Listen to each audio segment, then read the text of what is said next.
Sorry for the initial glitch. This is Dr. Or Estie Hess, Hi, and I'm Dr. Ann Kirsch, and it's really a pleasure to meet you. and this is our podcast on and off the spectrum. And we have the absolute pleasure today, and happy early 2026 to all of our readership, to introduce Mary Kate Liebman. And the topic is something that I think is very timely, and I think a good way to begin to think about 2026. How can we clinically, Ann and I are both clinical psychologists, how can we clinically change the way that we look at our diagnostic tools, particularly when it comes to diagnosing young women, so that they are adequately and appropriately and timely diagnosed? And Mary Kate, you've had a journey, and I so appreciate that you're joining us today. And I was wondering if you could tell us your story about how long and what were the circumstances around your own diagnosis. And again, welcome. yes, thank you both for having me. A little background for reference. I'm close to 40, so that kind of places my childhood in the 90s. I think it's important to note that because obviously the diagnostics were very different at that time period, and what was available in schools and so on was very different to what's available now. But I think where there's a lot of similarities regardless of time period and how old you are, the one thing that I think is very similar is that as women or as girls, I think there's more of a social expectation to mask, to belong, to hide. And I think that was very difficult for me, especially as a child, when you would go into, what I would call meltdowns because I didn't understand what was happening. And, a lot of the thought at the time was, well, she has behavioral issues or there's something else going on and maybe we try psychiatric medication. There was never really any thought that it could be as simple as, this child is on the autism spectrum. And so there was a lot of false diagnoses and incorrect diagnoses.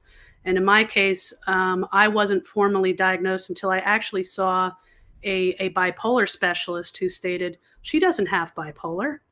She doesn't need to be on medication. And so he trialed me off no medication for the first time in many, many years. And it was a marvel. There was no problem. Wow. Obviously, if I had had that, there would have been a problem, and there was not. And so he said, I'm fairly confident that this young woman has Asperger's, which is what it was called at the time. So It took many, many years. It wasn't until I was just shy of 18 that I was diagnosed, which of course delayed the proper therapeutic intervention because any therapy I had up until that point was looking at it more from, a mood stabilization disorder. And of course, if you put a child or developing brain on a mood stabilizer or, heavy duty drugs, that's going to interfere with their cognitive process anyways. Absolutely. And that was very much the school of thought in the 90s through the early aughts was just throw them on medication. And it's not, I certainly don't blame my family. They were just listening to the experts, right? And the experts got it very wrong. And so that is sort of my journey. And certainly other women I've spoken to have a similar one, a lot of incorrect assumptions. So. Well, not only just to add some statistics to exactly what you personally have gone through, women who get diagnosed with autism, to be on the autism spectrum, tend to have 4 erroneous diagnoses prior to their actual diagnosis of autism spectrum. They certainly will cover everything from eating disorders to personality disorders to psychotic episodes, and as you said, put it beautifully, and are put unnecessarily on medication, which can already distort a developing brain. I just want to say I so appreciate how articulate you are about what has happened to you. Dr. Hess and I have both worked with women in particular who have been through what you've talked about. And I'm surprised that, and I'm grateful for the fact that it only took you to age 18 to get diagnosed, because I've worked with women who are 60 and just being diagnosed. I've diagnosed, it's not I'm not a medical doctor. I've diagnosed women on the spectrum in their 40s, in all through the 40s, because it seems to be a time when women are more willing to become talkative about it, thoughtful about it.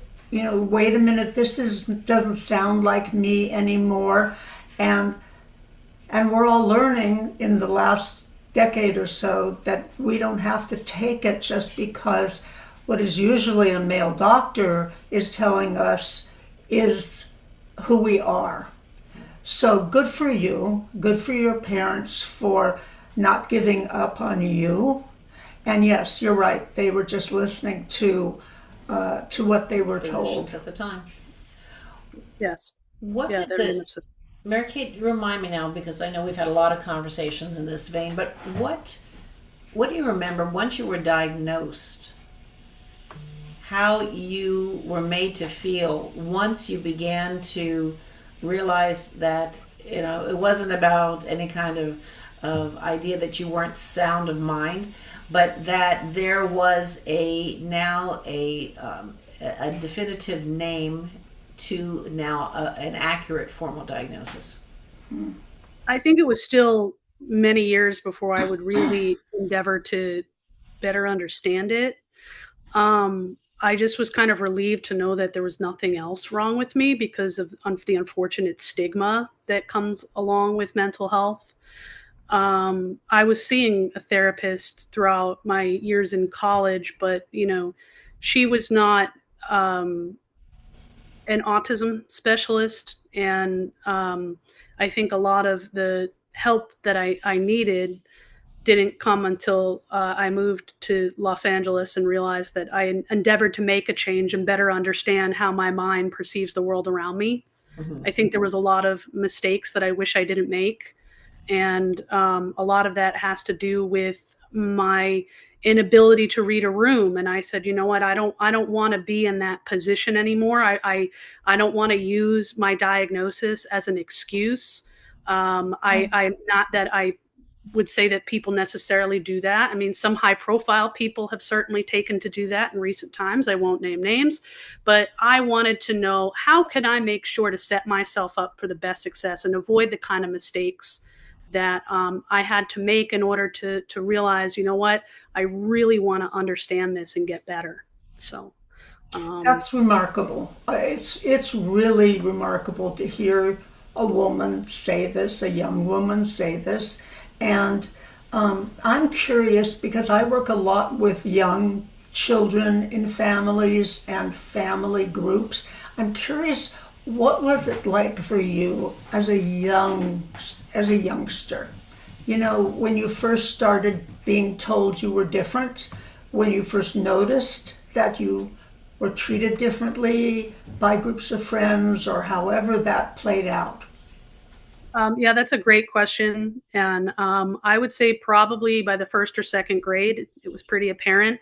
And I think that that is especially the case with girls who quickly isolated me from the friends group. Boys were less judgmental. And so I kind of sort Yes. of developed an interest in a lot of male dominant things. And I think a lot of that had to do with what afforded me socialization, because as girls, and I think this plays into diagnoses too, right? Not only do girls, even neurotypical girls, learn to mask and absorb social niceties and expectations because that's how women are expected to behave. I think there's also this that expectation is extended to, well, if other girls are not behaving how I am and adopting certain stereotypes that we perceive that a young girl should act like, then we're going to exclude her. And so I think that there was a need sort of for attention as a child that I felt like sometimes I would act out almost like just, I don't know, I can't really explain it. Like there was like it's not that I was starved for attention. I mean, I had plenty of love and affection from my family and stuff, but I think that there was this feeling of social isolation at a very, very young age because of that. And I remember my first grade teacher asking the class to, raise their hands if they thought Mary Kate is stupid. Oh. Seriously? Yes, seriously. And What people did you do? what do you do? I just remember having a headband in my hand and it snapped under the pressure. Yes. What Good do you thing say that's the that? only thing that snapped. Yeah. Yeah, I mean, Oh man. and no one believed me when I said that happened. This happened. Right. Well, And then I what are believe kids you. supposed to do with a trusted figure like a teacher that says, Sure. not only have you already socially isolated this child, but I'm letting you know that it's okay to call this child stupid. Yeah, And exactly. And I so, never socially recovered in my district. yes. And You said in your district. So, did you leave your district at some point? Yeah, two different occasions. So, of course, they just threw me in special education not Yeah. long after that, which is Man. so silly because obviously I was academically very gifted if placed it in a right situation. So I went to a what's called a BOCES program here on Long Island, which is for kids that have any range of things. I mean, there were kids that were really dangerous in the school that I went to, which is not a good, and I don't think I got a very good education there. It was very disruptive. I was the only girl in a small class. So I was returned to district around 1999. So that would be sixth grade. So from roughly fourth grade so fourth and fifth grade, and then sixth grade I went back, and because of the environment I was in, I would say that it especially affected my math education. That's a time where math is really starting to become more important. I think I always had an aptitude for reading and social sciences, so that was not as affected. But almost as soon as I returned to district, because I didn't have the sort of therapeutic insight necessary, I was quickly isolated, even though I was in a different elementary school. They do the test like the Mean Girls, where they're like, come sit with the popular kids. We're going to see if we can recruit you. And they're like, no. And then I went to sit at the quote loser's lunch table. And that continued through high school, which in my town was grades 7 through 12. So you would have the junior high portion and the high school portion in the same building. And I was pretty much quickly socially isolated there as well. There was a brief time where I had friends from my original school that were still like nice to me and would occasionally invite me to things, but like it wasn't true. And actually, it was right before 9/11 they kicked me out of the friends table. And I remember like that was my biggest concern. And I was delayed for school that morning in 2001 as I didn't want to go because that's what happened. I just stopped going to school at some point, and then we had to sue the school district to get me placement in the high school I eventually graduated from. It was such a smart thing that you did to stop going to school.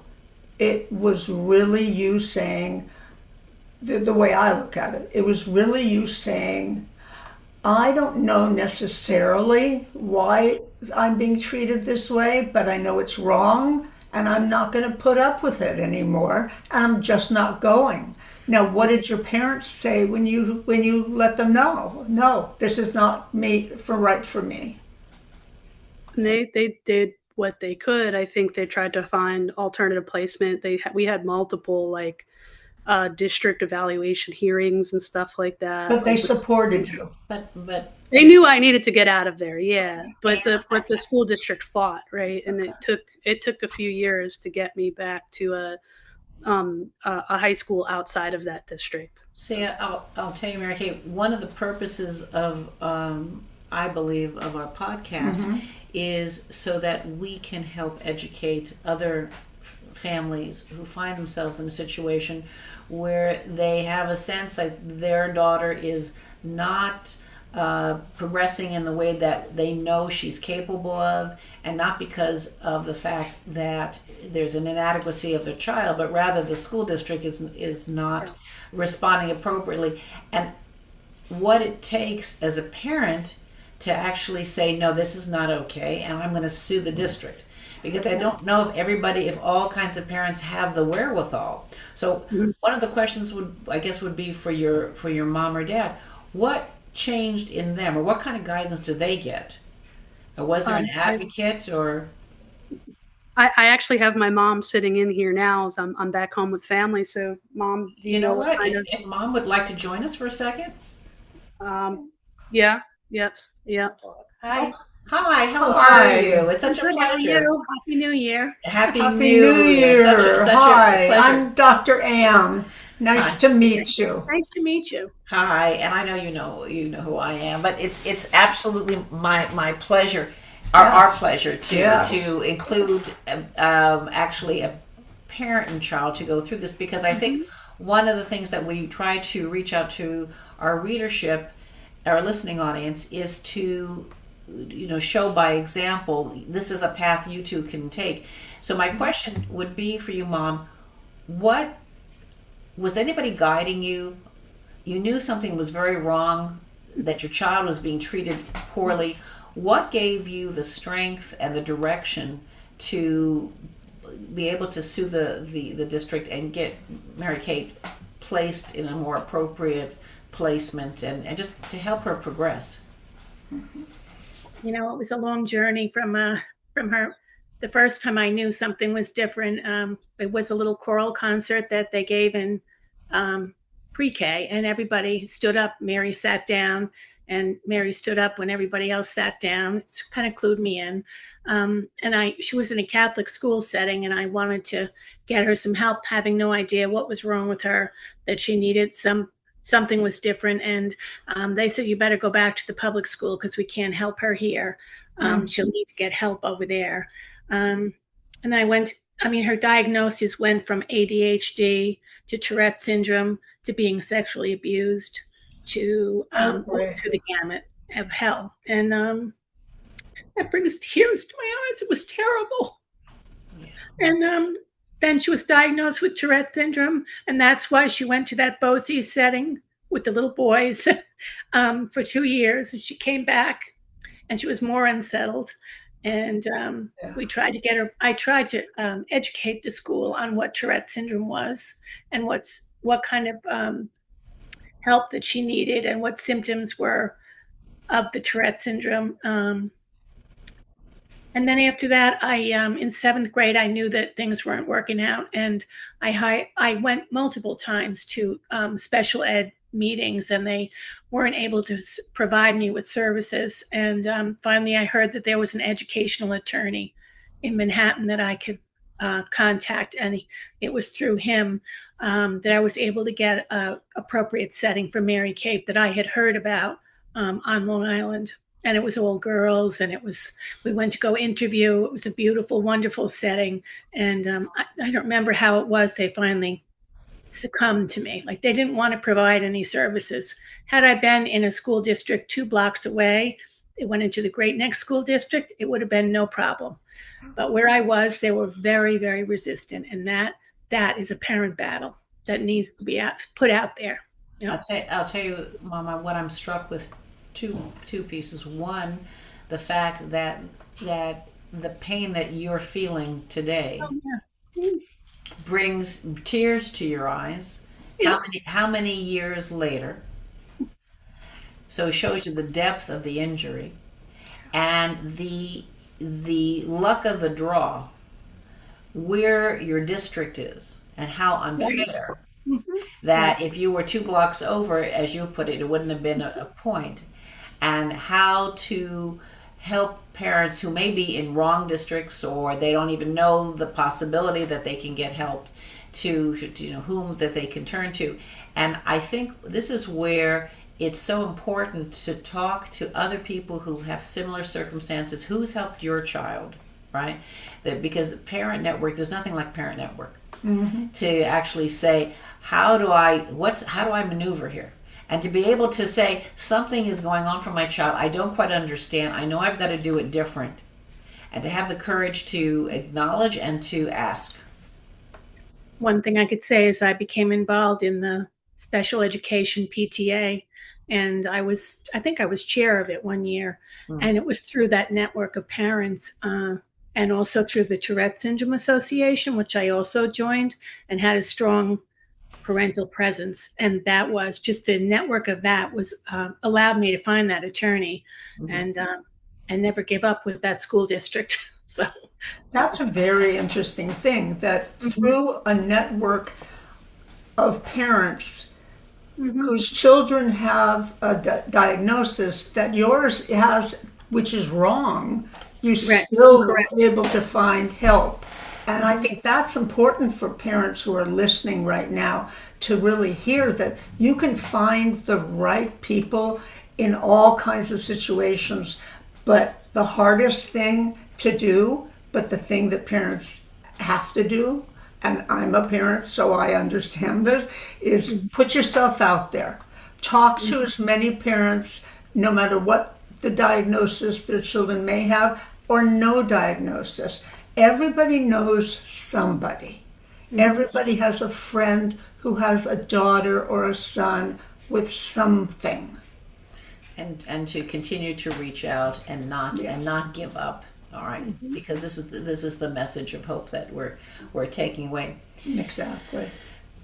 Mary Kate, has life gotten easier for you? Thank you, Mom, by the way. yeah, you're Yeah. welcome. Yes. I mean, I think that, we've discussed a lot of the past, and I think it's, in order to heal from that, it's important to understand that there's a lot of things that you cannot control.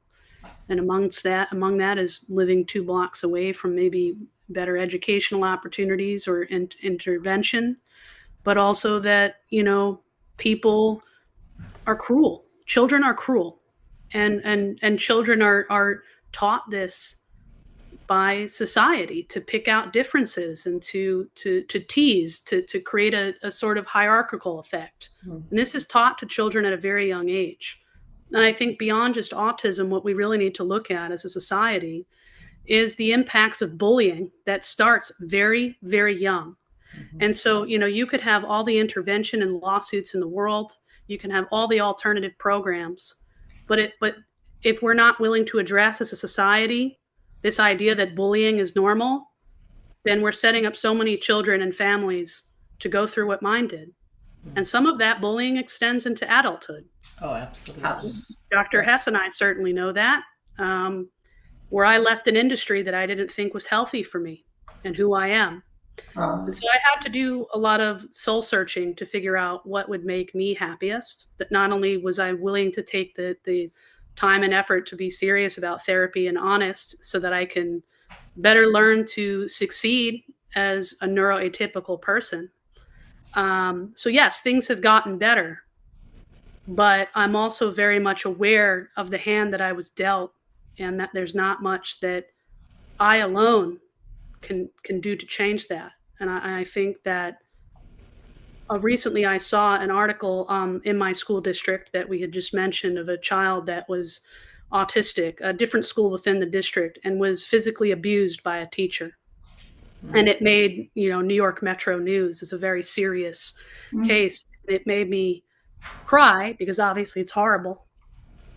But it made me realize that this district, I'm sorry, just hasn't learned, like you're still harming children. You're still harming families. Yeah. You still haven't gotten it in 2023. This was. Yeah. So I don't know. Maybe there needs to be more lawsuits, but again, you could sue them all you want. If we're not willing to confront the bullying and the way that children experience differences very early on, and figure out how to incorporate that into education, and maybe reformulate social norms for everyone. Of course, I didn't have that when my teacher asks if you think Mary Kate is too stupid to go on to the 2nd grade. So. Yeah. Mary Kate, you were far from stupid in any sense of the word, and Yes. and that teacher should have been horsewhipped way back when, just in terms of the level of abuse and impact, long-term impact that she has caused so many years later. Right now, as an adult, do you see your life differently, certainly, than when you did as a child, grappling with all these diagnoses? Now that you have a certain level of clarity in terms of what's actually going on for yourself, what does your future look like for yourself? I think that I've really done all that I can and continue to do to understand how to navigate the world with this disability, I guess, for lack of better words. I think the one thing that I've really tried to do is to not look at it as a limitation, but potentially even as an advantage in certain respects, provided that I'm still trying to understand how to be a little bit more self-aware, aware of my surroundings, and but also learn to practice self-care too, right? And not to punish myself for being different, because I think that's very easy to do, to be like, oh, I messed this up because I'm a, an idiot because I have this thing. It's you can be forgiving, and you learn from each mistake. So I think that yeah, there's a lot of things I wish I could take back. I often think about that, but I don't think you can do that. I think you just have to kind of try to be of a present mind and look to the future with that sort of centered self and present in the present. And there's nothing I can do to change the past, right? So I think that sometimes it's best left to, just it is what it is. So I'm more or less optimistic for my future. I have a lot of things that I want to do, and the wonderful thing about being different in that respect is that we see things differently. And I think that this disorder of mine has made me a different writer, a different creative. It gives me things in perspective that others may not have.